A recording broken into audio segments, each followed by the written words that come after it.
muri Zimbabwe tinokuchingamidzai zvekare kune chimwe chirongwa pano Zim Facebook Secrets and Confessions.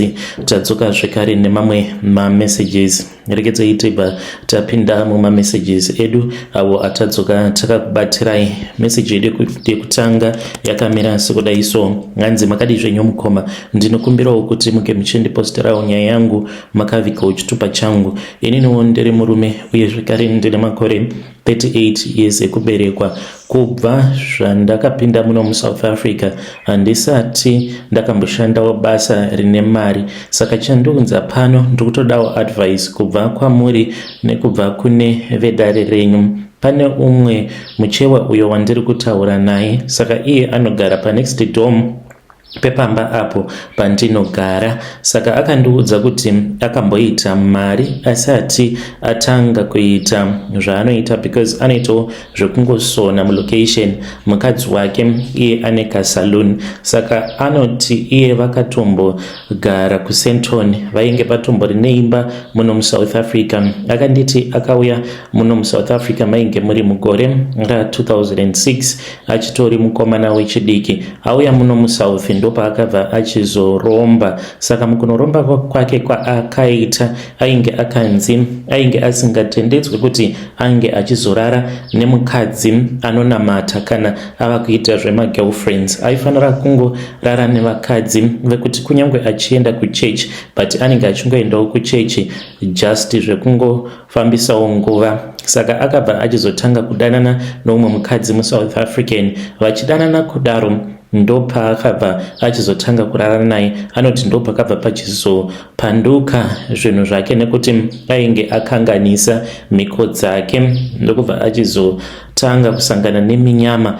Vana vake vose vakazotanga kurwara kuMalawi vakabva vachizofa. Saka ndo nyaya iyo yaakandiudza, ndo zvandiunzawo pano. Iye ari kuti anoda kuti ange achizoenda neni kumba kwen'anga yacho, but n'anga yacho yakafa. Akati kwandiri kunyange n'anga yacho yakafa, asi vana vacho vachiri kungoita zvekungorapa muno muSouth Africa nekuti akarombeswa nen'anga yemuno muSouth. Handiziviwo kana zvichiita muri yeZimbabwe zvinoita here kuti ndinge ndichienda kunorombeswa naye muMalawi uyo, because ari kuti kwandiri zvimwe kuda kana ndikaenda newe sezvo uine mhiko dzausati wakambokanganisa. Kana ukaitawo mari, kana waitawo mari hauzombondikanganwi nekuti ndinenge ndakakuburitsa munhamo. Zvinoita here kana kuti maybe there is a trap. Akanditi sezvo wagara uine vana vako vaviri vauinawo, nekuti ndakaita vana vaviri. Wekutanga ndakamuita pandainge ndichiri form 3 ndichiri kuchikoro, then umwe wacho ndikazomuita pandakazouya kunoku kuSouth Africa. Ndine umwe mukadzi wandakazotanga kugara naye. Mushure mekunge tazvara mwana wedu takabva tachizotanga kunetsana nekuda kwekuti kwekushayika kwemari. Akazotanga kuita zvekundihurira, then ndokubva tachizorambana ndichizouya mulocation umo ndinogara. Saka ndonyaya yandiunza pano. Ndodawo kungobvunza kubva kwamuri nekubva kune vedare renyu kuti zvandiri kuda kuita izvi zvinoita here. When you post, please tell me. Ndichange ndichizotevererawo ndiri mucomment section. Ndatambura nenhamo kune avo vachandiudza kuti hazviiti. Chindipaiwo mamwe masolution. Ndoita zvekuita sei? Mari yacho yandinoshandira pamwedzi ishomasa zvekuti handina kana chandinombokwanisa kuita nemari iyoyo. Ndinokwanisa kutofamba ndisina kana chipfeko chemukati nekuda kwekushaya chaiko. Vanhu vanokwanisa kubvunza kuti muSouth Africa ndomaungafamba usina chipfeko chemukati here namachipiro akaita hembe muno. Zvechokwadi ndinokwanisa kubata mari mwedzi wose ndigotadza kuzvitengera kana chipfeko chemukati chaicho nekuda kwekutambudzika. Handina chandiinacho hama dzangu. Vedare ndo message iyo yandakatumidzirwa ichibva kuna mukoma vedu. Ngatizamei kuti tinge tichitaura navo mukoma vedu ava mucomment section. Zvakangoma azvo vedu we. regedzei vataenda panyedu inotevera. Nyedu inotevera yakamira sekudai. So hanzi makadi zvenyu mukoma, ndinokumbirawo kuti munge muchindiposterawo nyaya yangu makaviga chitupa changu. Zvakatangira apo best friend yangu paakauya kwandiri akandiudza kuti ainge aine mukomana wake waainge asangana naye waainge achida asi ainge ari murume wemunhu. Akazogumisidzira ava murume wangu. Inzwai zvakaitika. Saka paakandiudza kuti ainge ava neboyfriend yake, shamwari yangu ndichamuti Messi paakauya kwandiri akanditi ndinoda kuti undipe advice. Ndine murume uyo wandiri kufambidzana naye, ndaikoti ndezvemujolo, but I am madly in love with him. Ndatova nepamuviri pake, but he is a married guy. Ndakabva ndamuudza kuti aifanira kuti ange achibvisa nhumbu. Ndakamuudza kuti bvisa nhumbu, iye akabva achizobvuma kutevedzera izvo zvandainge ndakamuudza. Akabva achizobvisa nhumbu. Mushure mekunge abvisa nhumbu ndopaakazouya nemurume uyo wandichati Mike. Paakauya naMike ndakabva ndachizotanga kumuchiva Mike because ainge ari munhu aiva nemari dzake, and my husband is very handsome. Saka patakangotarisana akangosmaila akandichonya ziso, ndokubva ndamuchonyawo. Friend yangu hapana kana zvaakaona. Apa ndainge ndakapfeka kamini, apa ndagara ndine bhodhi.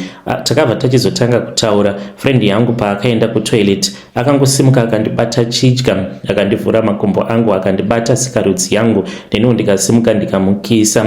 Takabva tachizochinjana mafone numbers in secret.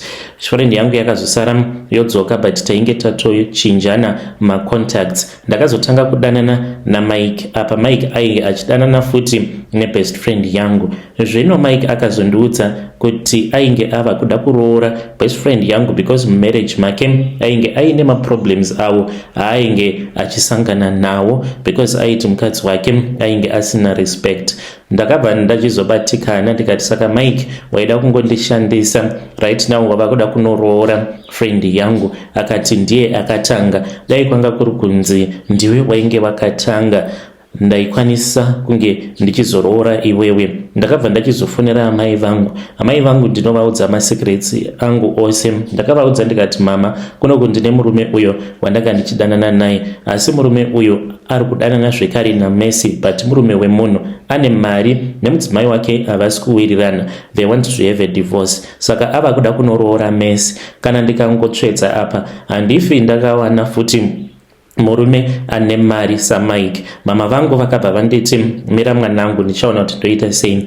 Amai vangu vanobva kwaRusape, vakakwira vachibva kwedu kumhondoro, vakabva vachizoenda kwavo kwaRusape, vakabva vachizonotaura nehama dzavo, nekuti kudzinza kwavanobva kwakazara n'anga. Ndikangoti everyone mudzinza rekwaamai vangu vanoita zvokung'anga. Saka vakabva vachizobatsirwa, vakabva vachizopiwa hari. Ndakazoenda kumusha kumhondoro, ndokubva ndachizopiwa hari iyo yandakanzi ndaifanira kuti ndinge ndichinogadzika paguva ramama vaMessi, because Messi akakura achichengetwa naamai guru vake, ende tinotobva kumaraini mamwe chete. Ndakatora hari yangu usiku ndikafamba ndisina kupfeka, ndokubva ndachizoenda paguva ramai vaMessi, ndokubva ndagadzika hari. Ndakaisiyapo kwemazuva mashoma, ndokubva ndachizoenda ndikabva ndachizonoiputsa. Ndakaisimudza ndokubva ndaikandira pasi paguva ipapo, ndikaiputsa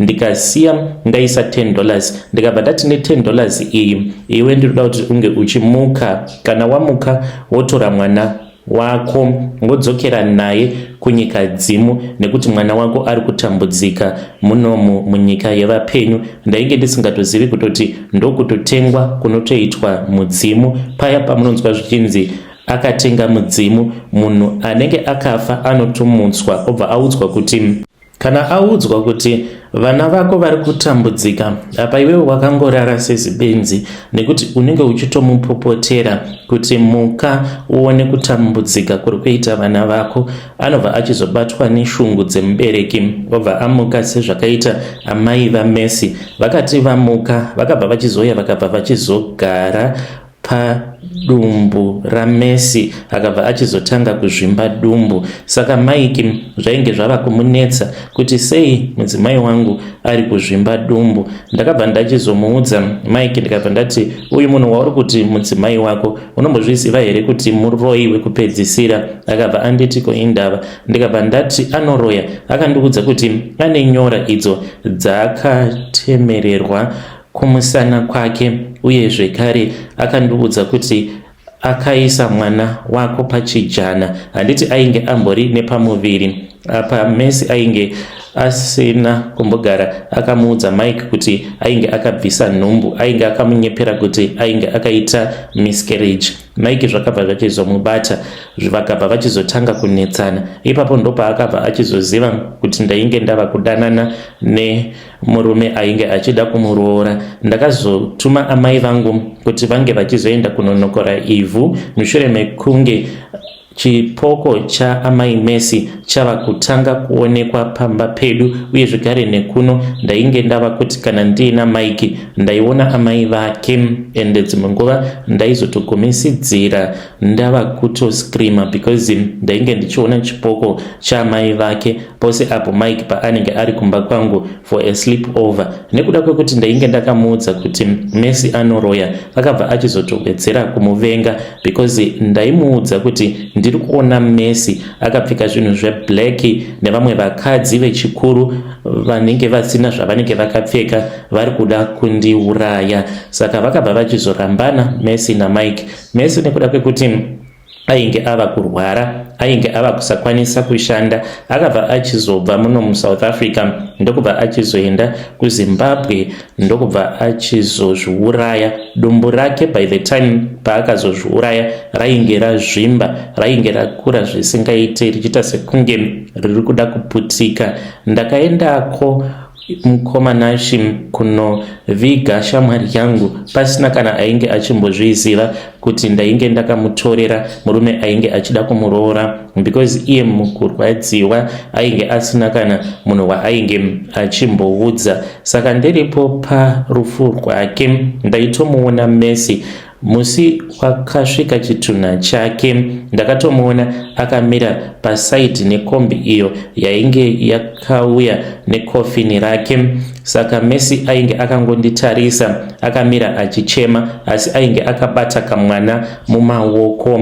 Ndakaudza amai vangu vakabva vachizotombobvapo parufu vakandisiya vakaenda vakanobatsirwa neimwe n'anga. Vakadzoka vaine umwe mushonga uyo wandakanzi panguva yekuti tinenge tava kuita postmortem ndaifanira kuti ndige ndichizobata kamwe kachitanda, then ndobva ndachizokakandira pasi pekofini. Ndakazoita saizvozvo zuva rinotevera takati tichiita body viewing mukomanashi, ndipo apo pandakabva ndachizokanda kachitanda pasi pekofini apo patainge toitawo body viewing. Kubva ipapo handina kana kuzomboona zvekare chipoko chake Messi. Ndiyo secret yangu iyo yandinayo.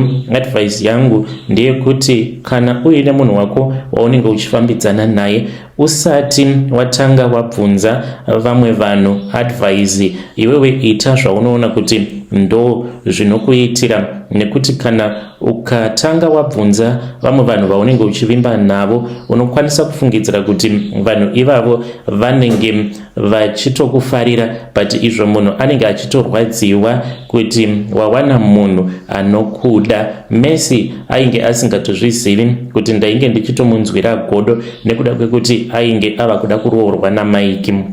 naMike takazoita gore rose tichidanana nekuti ndo zvatainge takaudzwa nen'anga, but iye Mike haazvizivi. Inini naamai vangu ndo zvatainge takaudzwa nen'anga kuti ndaisafanira kuti ndinge ndichizoroorwa gore iroro rainge rafa Messi, nekuti chipoko chake chaikwanisa kuzotanga kundimukira zvekare. Saka ndakazoroorwa gore racho rinotevera. Ndiyo secret yangu iyo yandinayo mukomanashi. Asi amai vangu zvavakazondiita ndo zvisina kuzondifadza. Amai vangu vakazondipa umwe mushonga. Amai vangu vakandipa mushonga wekuti ndisazochengeta hama dzamaiki. Maiki ndiye ainge ari breadwinner ende ndainge ndichitodzifarira hama dzake dzose, uye zvekare hama dzake dzose dzainge dzichindifarira. Mushure mekunge ndaroorwa, amai vangu vakazoenda neni kwaRusape uko kwandakaenda ndichinzi ndiri kunogezeswa, uye zvekare ndainge ndichiuchikwa, asi handina kunge ndakaziva kuti amai vangu vainge vachitonondidyisa mishonga yekuti kana ndikaona hama dzamaiki ndinge ndichinzwa kusadzifarira, ndinge ndichinzwa kudzivenga dzose. Pandainge ndava nepamuviri ndo pandakatanga kuvenga hama dzose dzamaiki, nekuda kwekuti ndainge ndiine nhumbu. Ndaifungidzira kuti zvimwe kuda ndo zvainge zvichikonzeresa, ndichiti nekufamba kwenguva zvichachinja, ainge ari mahormones emukadzi ainge aine pamuviri. Asi mukoma kusvika pari nhasi handina kana hama yamaiki inombosvika pamba pangu, uye zvekare handina kwandinomboenda ndichiti ndiri kunoshanyira hama dzake. Kunyange kukafiwa mukoma handiendi kurufu, ende vanotozviziva kuti handitovafarire. Iye maiki ndakamugadzira, mukoma nacho ndakamugadzira zvekuti ange achifuratira kunyange nababa vake. Akafuratira baba vake maiki apo pavainge vachirwara. Zvakaitika ipapo mukoma nacho ndezvekudai, akati baba vake vatanga kurwara akaenda akanoona baba vake. Ndokubva ndachizosara ndichiitira mhiko dzekuti vange vachizonetsana ikoko. Akazonotukana nevamwe mukoma wake, vakamuudza kuti sei uri iwe wega une mari mudzinza kuti darika tose, zvinoreva kuti ndiwe muroyi wedu, ndiwe uri kurwarisa baba iwewe. Saka vakataura zvinhu izvozvo zvakabva zvachizomurwadza, akati ina handina kuromba. Akabva achizotanga kunetsana nehama dzake. Haana kana hama yake kana imwe chete zvayo yaanombofarira maiki. Nekuda kwangu, we are creating our own small little family. Amai vangu ndivo vanotomutonga mukuwasha kwavo, ende tiri kutovaka kwedu kumondoro ndokwatiri kuvaka inini naMike. Kana mukaposta nyaya yangu muzondizivisawo, ndichange ndichizotevererawo ndiri mucomment section. yeZimbabwe ndo message iyo yandakatumidzirwa ichibva kuna vanzvadzi vedu. Zvakangooma hazvo vedu we, ngatizamei kuti tinge tichitaura navo vanzvadzi vedu ava mucomment section. Kana uine shamwari, ziva kuti shamwari yako ndiyo inokwanisa kukuuraya yapakaipa. Regedzai tibva taenda panyaya yedu inotevera. Hanzi mukoma makadi zvenyu, ndinokumbirawo kuti munge muchindiposterawo nyaya yangu nakaviga chitupa changu. Handizivi kuti sei, asi muvakidzani wangu ane pamuviri, atori ne6 months izvezvi 6 months pregnant, but ndinonzwa kuda kungomuitira utsinye. Muraini matinogara, mulocation matinogara, mune umwe muchembere uyo anoita zveun'anga. Saka muchembere uyu mukoma nashi ndinowirirana naye, akatomuvenga mukadzi wandiri kutaura nezvake. Anobvawo kuZimbabwe. Nechaakanditadzira hapatomborina, asi ndikuda kungomusunga kuitira kuti kana akaenda kuchipatara ange achizoita mazuva akawanda ari muleba. Kunyange akafirako kuleba handina basa nazvo. Nechaakanditadzira hapatomborina. Handizivi kuti sei ndiri kungonzwa kuda kumugadzira, ende ndakatombotaura navo magogo vemuno muSouth, vakangoti hazvinetsi kusunga munhu nhumbu, tinofanira kuti tinge tichingowana chipfeko chake. Kana tikawana chipfeko chake tinokwanisa kuti tinge tichizomusunga. Handiziviwo kuti ndingabatsirikana sei mukoma nashi. Ndikuda maadvices. Zvandikuda kuita ndinotozviziva kuti hazvina kunaka, but somehow ndo zvandiri kungonzwa kuda kuita izvozvo. When you post my story, please tell me, ndichange ndichizotevererawo ndiri mucomment section. Ndikuda kungoona kuti mishonga yamagogo inoshanda here kana kuti haishandi. Vedari ndo message iyo yandakatumidzirwa ichibva kuna vahanzvadzi vedu avo. Kana muchida kuona kuti mishonga yamagogo inoshanda, madi mazviedza pamuri imimi muzvigadzira kana kugadzira kana mai venyu kana hama yenyu vanhu kugadzira munhu asina kana chaakambokutadzirai. Musaitira munhu utsinye, asi let us try to speak with him in the comment section. Ngatisanganei zvekare mune zvimwe zvirongwa zvinotevera.